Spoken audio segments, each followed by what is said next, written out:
Hello and welcome back. This is the last in a series of 8 short video tutorials demonstrating how Veggie Compass can be used to give small and mid-scale horticultural farmers a much fuller picture of their farm finances than traditional record-keeping systems provide. Whether you actually decide to use Veggie Compass yourself is not as important as learning the concepts that this tool allows us to demonstrate. These tutorials are designed to be viewed chronologically, so if you've stumbled into the middle, you'll want to go back and start at the beginning. So far, we've seen some powerful results from our work with Veggie Compass. Most importantly, it has shown us which crops are making money and which crops are losing us money.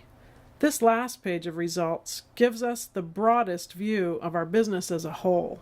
It's called the P&L page, and that stands for profit and loss.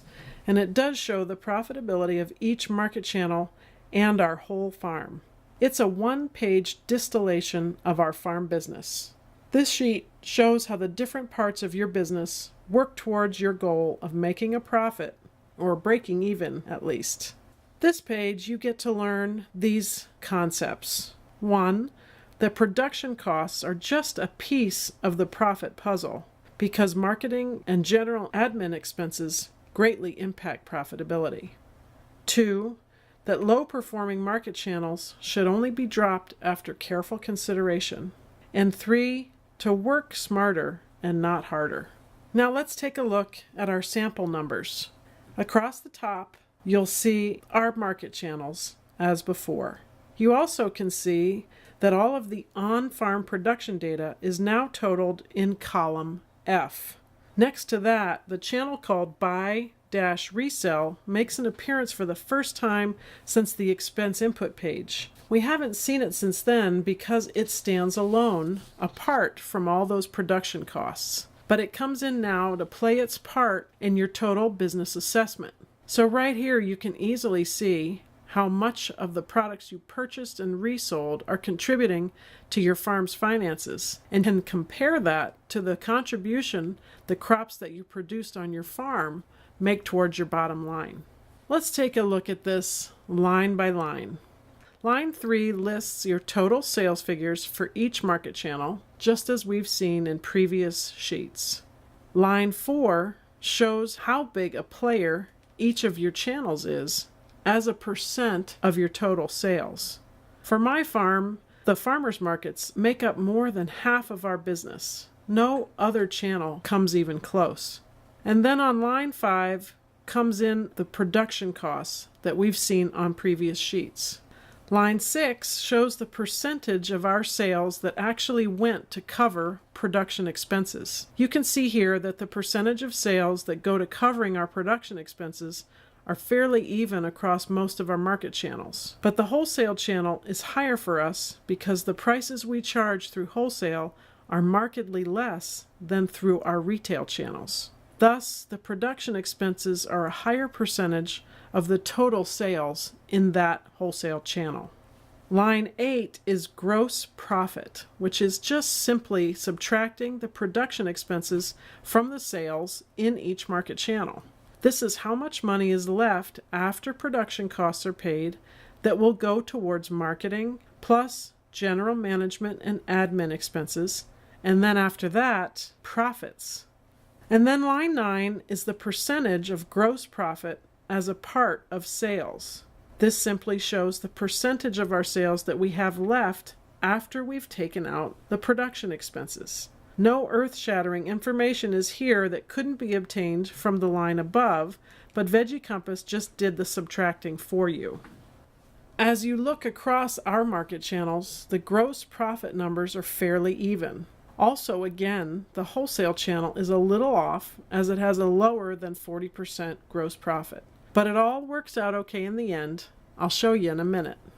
Again, each market channel has distinct and different costs, like farmers markets fees or the labor that it costs to sell on a long market day. So on line 11 of this P&L sheet, Veggie Compass now brings in our market channel expenses. Line 12 is where finally general management and admin costs show up. Using data that we input from the expense input sheet, a piece of this general management cost is allocated to each market channel based on the percentage of sales that market channel contributes to the total sales on the farm. And then here on line 14, these non-production costs from lines 11 and 12 are added together. We can now easily see how much these expenses are for each channel and how sizable they are. Okay, so let's see what we can learn from line 15. Now, look at the difference in values across my market channels. Wholesale sales have the lowest percentage, which makes logical sense. That's what our wholesaling has going for it, less labor and expense to move the product. CSA and farmers markets have higher market channel and admin costs. That makes sense too. CSA is higher because the extra cost to coordinate membership, produce the newsletters, and to custom pack those boxes. Farmers market is high primarily because it takes so many workers to work those long hours on market days. But look at the stand and the resale numbers. These channel-specific costs for both the stand and resale channels look out of whack compared to the others because we spend so much time staffing that little store compared to the income that it generates. Let's look at the next few lines for the final analysis of our farm operation. Lines 17, 18, and 19 are the big ones, showing net profit by market channel and totals of all market channels over here on column H. Line 17, net profit by market channel, gives an enticing dollar figure simply by deducting from the market channel sales all of these expenses: production, marketing, and general management. Though it's really hard to take our eyes off those dollar figures, the information on the next two lines is very important for management purposes.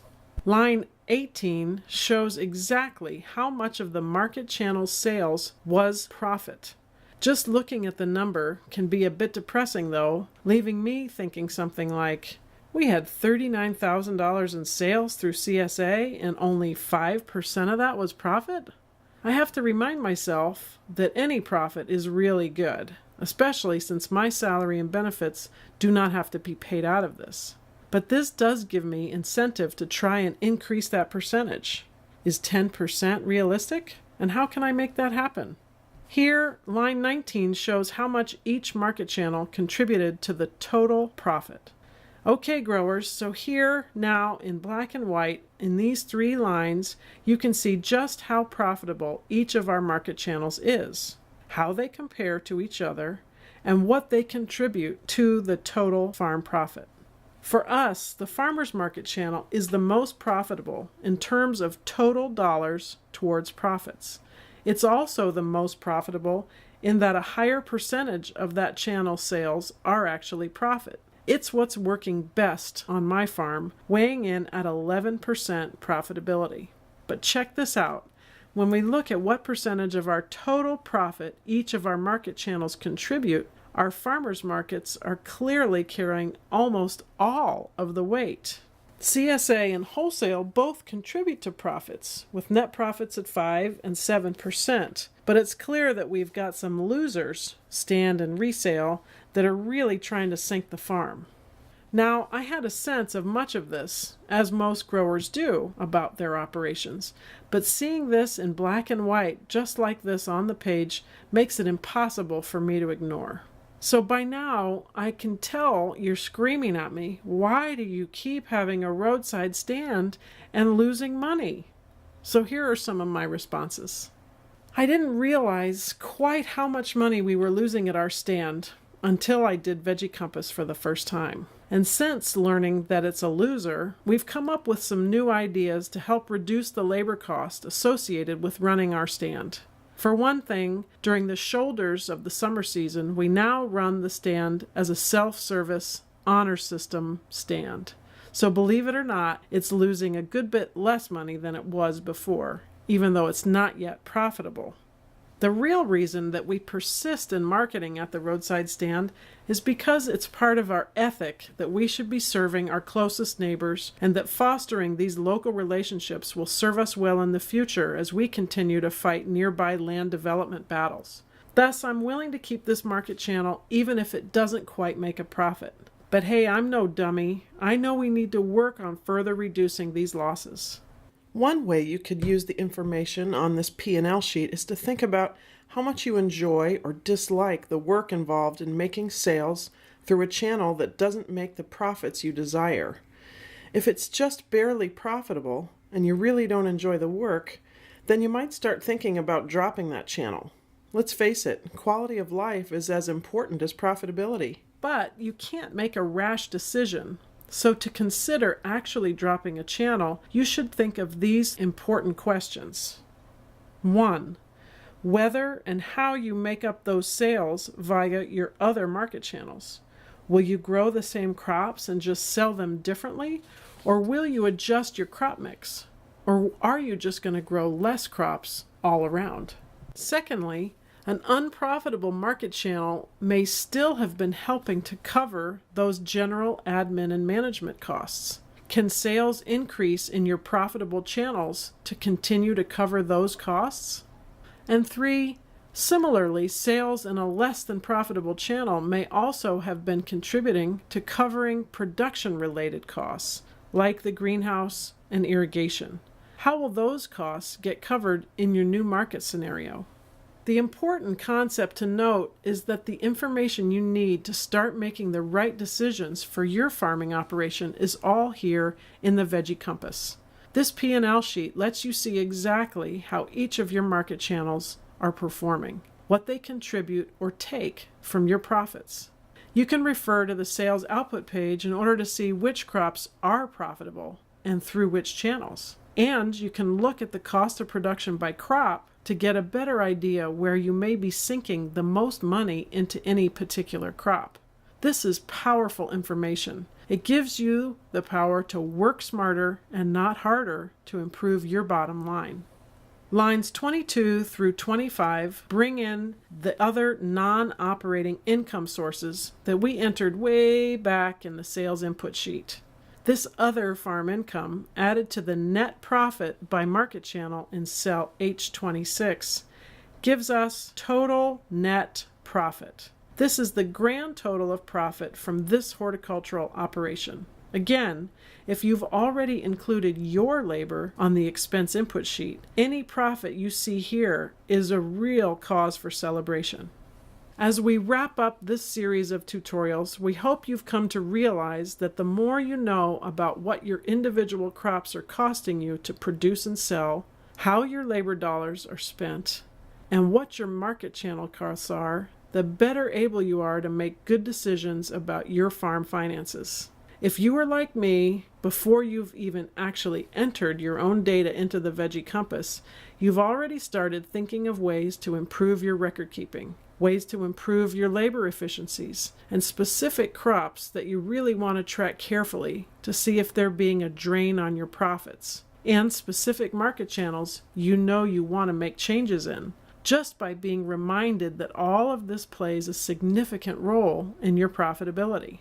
Only by understanding your farm finances in this way can you be sure you're making the right management decisions for your farm. The smarter you become at making management decisions, the better skilled you will be at improving your profits. Now go out there and grow your farm profits.